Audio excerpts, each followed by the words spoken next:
ধাড়াম! ওরে বাবা রে, মরে গেলাম রে। হয়েছে তো? বেশ হয়েছে। আমার সঙ্গে লাগতে আসলে এরকমই হবে। আচ্ছা, দাঁড়ান, আমিও দেখাচ্ছি মজা। এই নিন, এই নিন। ওরে বাবা রে, কে কোথায় আছো, বাঁচাও! ধড়ফড় করে উঠে ছুটে যেতে গেল মৃণাল। দেখলো সে তো বিছানায়, গা ঘামে ভিজে গেছে। তার মানে স্বপ্ন দেখছিল। যাক বাবা, জোরে একটা স্বস্তির নিঃশ্বাস ফেলল মৃণাল। ব্যাপারটা তাহলে সত্যি নয়। তবু থম মেরে কিছুক্ষণ চুপচাপ বসে থাকলো সে।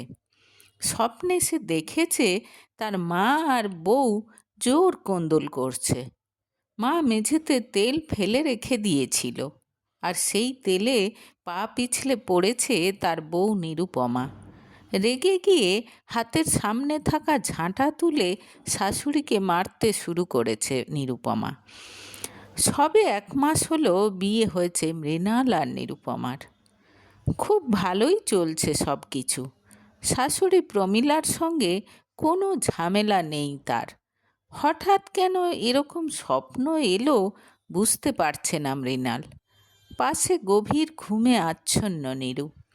উঠে বাথরুম থেকে ঘুরে এসে আবার শুয়ে পড়ল মৃণাল। ঠিক 3 দিন পর পাশের বাড়ির চিনু কাকিমা এসেছে গল্প করতে। শাশুড়ি মা আর চিনু কাকিমার জন্য চা বানিয়ে এনেছে নিরু। চা মুখে দিয়ে মুখ বিকৃত করে প্রমীলা বলে উঠলেন, আবার তুমি আমার চায়ে চিনি দিয়েছো বৌমা?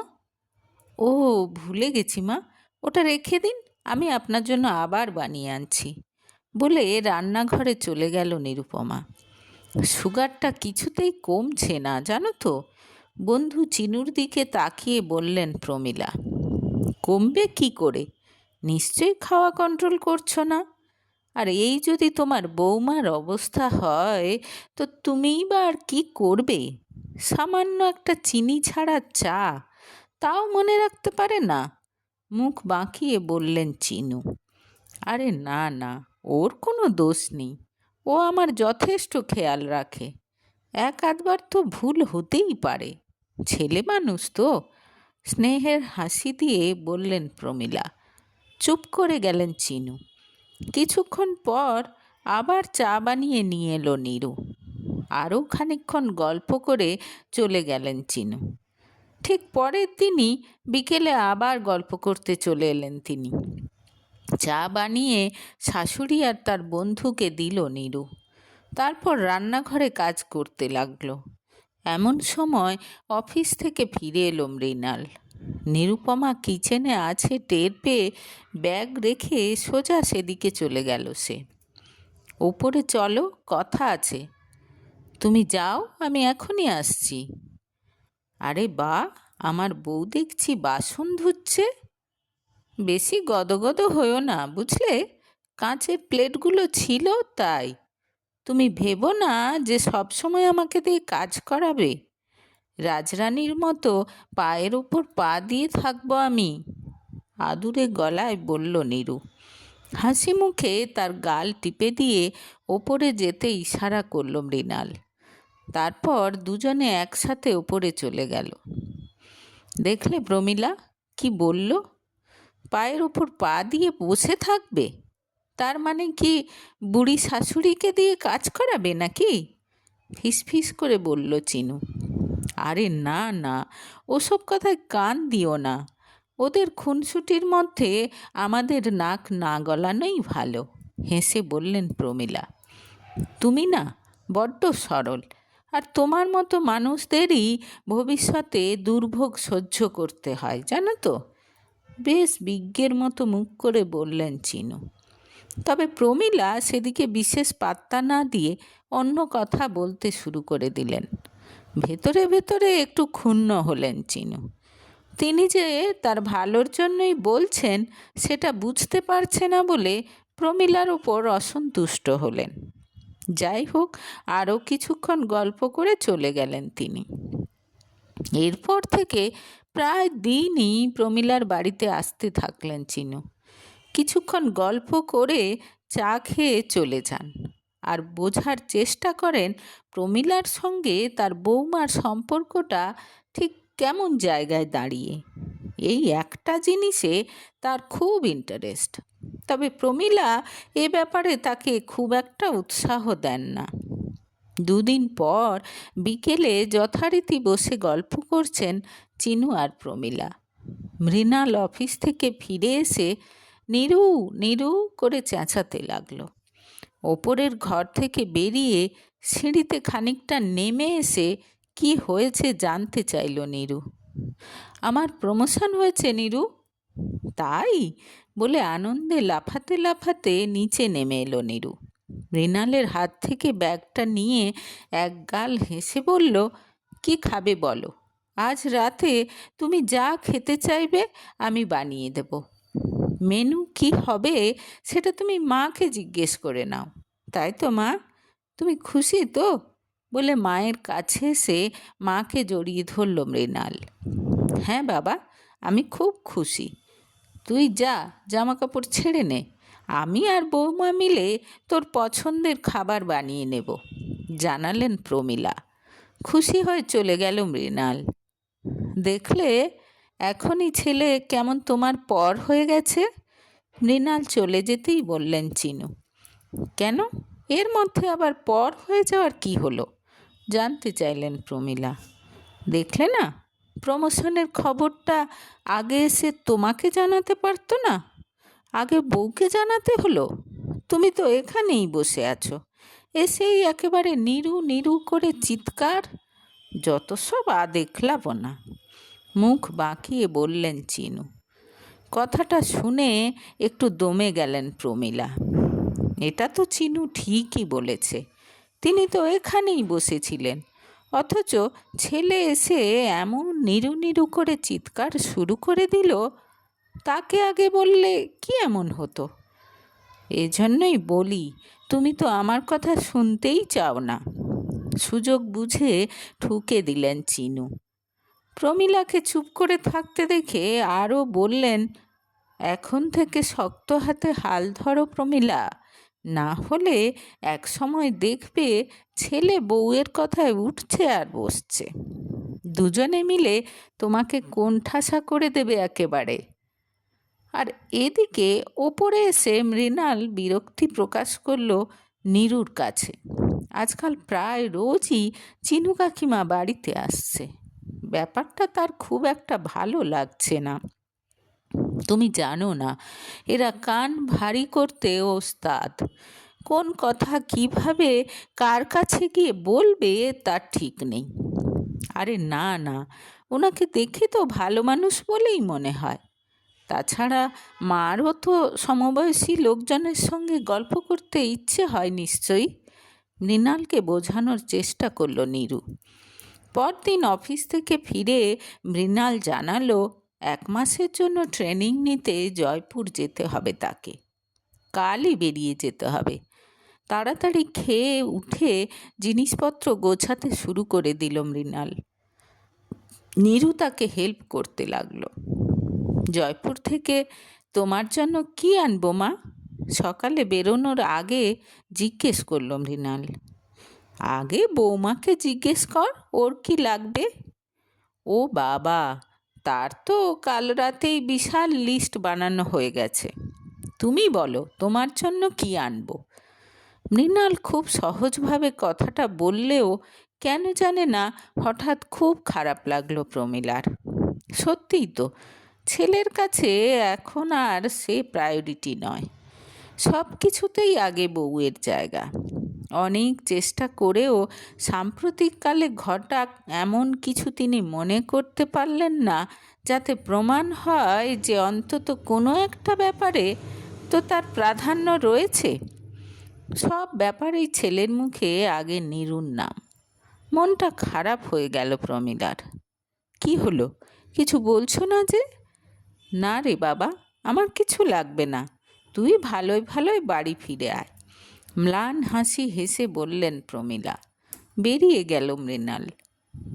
বৌমা, বাবু কি এখনও পৌঁছায়নি? বলেছিল পৌঁছেই ফোন করবে, সন্ধেবেলা বললেন প্রমীলা। ও হ্যাঁ মা, আমি আপনাকে বলতে ভুলে গেছিলাম, হোটেলে পৌঁছেই ফোন করেছিল ও, রাতে আবার করবে। কাজ করতে করতেই উত্তর দিল নীরু। আর সঙ্গে সঙ্গে আবার মেজাজ খারাপ হয়ে গেল প্রমীলার। তার ফোন নাম্বার তো ছেলের কাছে আছে, তাহলে তাকে তো ফোন করে খবরটা দিতে পারত। তিনি যে এতক্ষণ কত চিন্তা করছিলেন সেটা কি ছেলে বোঝে? যাই হোক, একটা দীর্ঘ নিঃশ্বাস ফেলে মনের দুঃখ মনেই চেপে রাখলেন তিনি। পরদিন বসে বসে বোরিং লাগছে বলে রান্নাঘরে গিয়ে এটা ওটা গোছাতে লাগলো নিরুপমা। একসময় তার মনে হলো সমস্ত মশলার কৌটোতে নাম লিখে লিখে রাখলে তাড়াহুড়োর সময় সুবিধে হবে। কোনটা ধনিয়া, কোনটা জিরে, কোনটা গরম মশলা, গন্ধ শুকে শুকে বুঝতে হবে না। সমস্ত মশলাপাতি কৌটোতে ঢেলে তাতে নামের স্টিকার লাগিয়ে দিল সে। কি করছো এসব?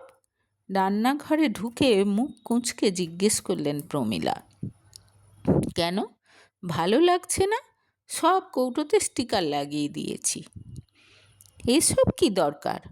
লোকে ভাববে আমরা চিনি না কোনটা কি। তোলো এসব। তোমার যদি কোনো সন্দেহ হয় তুমি আমাকে জিজ্ঞেস করে নিও কোনটাতে কি আছে, কিন্তু আমার রান্নাঘরে এসব চলবে না। এখনই তুলে দাও, বিরক্ত মুখে বললেন প্রমীলা। আর হ্যাঁ, ঘর সাজাতে যদি এত শখ তাহলে নিজের রুমটাই গিয়ে গোছাও, জিনিসপত্রগুলো জায়গায় তুলে রাখো। আমার কিচেন আমি সামলে নেব, বললেন প্রমীলা। আর কথাটা শুনে গা জ্বলে গেল নিরুপমার। তার মানে কি কিচেনে তার কোনো অধিকার নেই? যাই হোক, কিছু না বলে নিজের ঘরে চলে গেল সে। এদিক ওদিক দেখার পর সে ঠিক করলো কিছু পাতাবাহার নিয়ে এসে সাজাবে ঘরের কোণটা। যা ভাবা তাই কাজ। জামা কাপড় পরে রেডি হয়ে বাজার চলে গেল সে। কিছুক্ষণ পর এসে ছোট ছোট টবে পাতাবাহার সাজাতে লাগলো।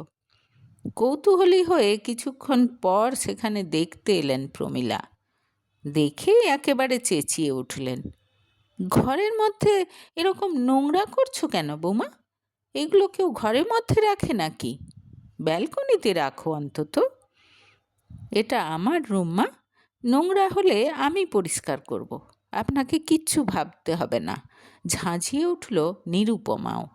ব্যাস, এভাবেই রোজ কিছু না কিছু চলতে লাগলো। তোমার মা আমাকে দু চোখে দেখতে পারে না। আচ্ছা, এ বাড়িতে কি আমার কোনো অধিকার নেই? কিছু করতে গেলেই উনি এসে বাধা দেন। প্রায় দিনই মৃণালকে অফিসে ফোন করে বলতে লাগলো নীরু। সঙ্গে সঙ্গে মাকে ফোন করে মৃণাল। আচ্ছা মা, কি হয়েছে বলো তো? এরকম কেন করছো? ও তো এ বাড়িতে নতুন, একটু মানিয়ে নাও না। মৃণালের গলায় অসন্তোষ স্পষ্ট। আচ্ছা, বউ তার মানে ভালোই কান ভারী করেছে দেখছি। আর কি, এই দিনটা দেখার অপেক্ষাতেই তো ছিলাম। তোর বউ যে আমার কোনো কথাই শোনে না, সেটা কি তুই জানিস? প্রমীলার গলায় আক্ষেপের সুর। বিপদে পড়ে যায় মৃণাল।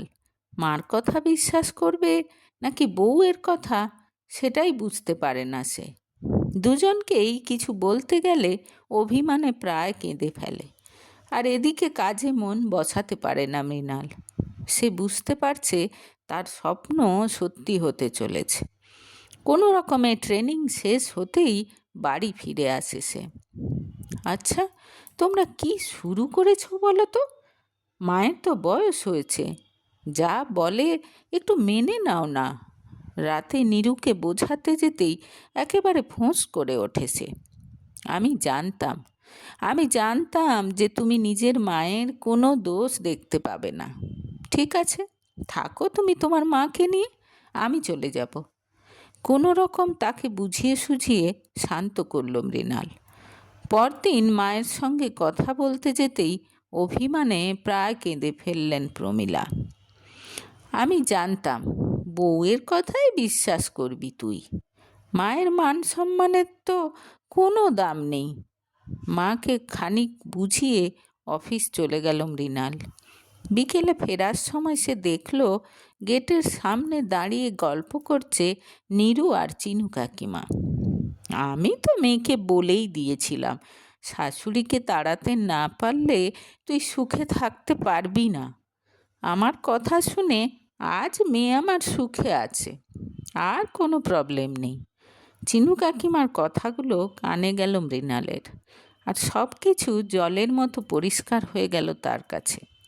বুঝতে পারল শক্ত হতে হবে তাকে। নীরু, বাড়ি চলো, রাগে চিৎকার করে উঠল সে। তুমি বাইরের লোকের সামনে এরকম মেজাজ দেখালে কেন আমার ওপর? তার কারণ আমি বুঝতে পারছি কেন তোমার মায়ের সঙ্গে এত ঝামেলা হচ্ছে। হ্যাঁ, তা তো বুঝবেই, সব দোষ তো আমারই, তোমার মায়ের তো কোনো দোষ নেই। থাকো তুমি মায়ের কাছে, আমি চলে যাব, কাঁদো কাঁদো গলায় বলল নীরু। হ্যাঁ, যাও না, কোথায় যাবে? আমার ছেলে আমার কাছে থাকবে, মুখ ভেঙিয়ে বলে উঠলেন প্রমীলা। চুপ, সবাই চুপ, তোমরা দুজনেই শুনে নাও। আমি তোমাদের দুজনের স্বরূপ দেখে নিয়েছি এবং সব জেনে আমার সত্যিই খুব লজ্জা হচ্ছে, দুঃখ হচ্ছে। তোমাদের কাউকেই আমি সমর্থন করছি না। মৃণালের কথা শুনে মাথা নিচু করে নিল শাশুড়ি বৌমা দুজনেই। তাদের দিকে তাকিয়ে আবার কড়া গলায় বলা শুরু করল মৃণাল। মা আর নীরু, তোমরা দুজনেই আমার কাছে খুব প্রিয়, আমি তোমাদের দুজনের সঙ্গেই থাকতে চাই। মা, তুমি নীরুর সব ব্যাপারে খুঁত ধরতে যাবে না, ওরও স্বাধীনতা আছে, ওর মতামতের দাম আছে এই সংসারে, এটা ওরও বাড়ি। আর নীরু, তোমাকেও মায়ের সেন্টিমেন্টগুলো বুঝতে হবে। এতদিন এটা মায়ের সংসার ছিল, মায়ের ইচ্ছেতে সব কিছু হয়েছে। আজকে হঠাৎ করে তার মতামতকে একেবারে অগ্রাহ্য করা যাবে না। একটু ধীরে সুস্থে মানিয়ে নিতে হবে তোমাকেও। আর বাইরের লোককে বাড়ির ব্যাপারে একেবারে নাক গলাতে দেওয়া যাবে না। এবার দুজনেই ভেবে বলো, তোমরা কি চাও? তোমাদের কাছে কোনটা বড়, আমি নাকি নিজেদের ইগোর লড়াই? যদি তোমরা লড়াই করতে চাও করো, আমি জয়পুর ব্রাঞ্চে ট্রান্সফার নিয়ে চলে যাচ্ছি। না না, আমরা একসাথে থাকতে চাই, সমস্বরে বলে উঠল শাশুড়ি বৌমা। এই তো, আমি তো এটাই শুনতে চাই। আমি জানি তোমরা দুজনে চাইলেই আমরা তিনজন খুব সুখে থাকতে পারবো। এবার রেডি হয়ে নাও, আমরা তিনজনে আজ বাইরে খাবো, হাসি মুখে বলল মৃণাল। তার কথা শুনে খুশি হয়ে শাশুড়ি আর বৌমা দুজনেই চলে গেল তৈরি হতে। স্বস্তির নিঃশ্বাস ফেলল মৃণাল।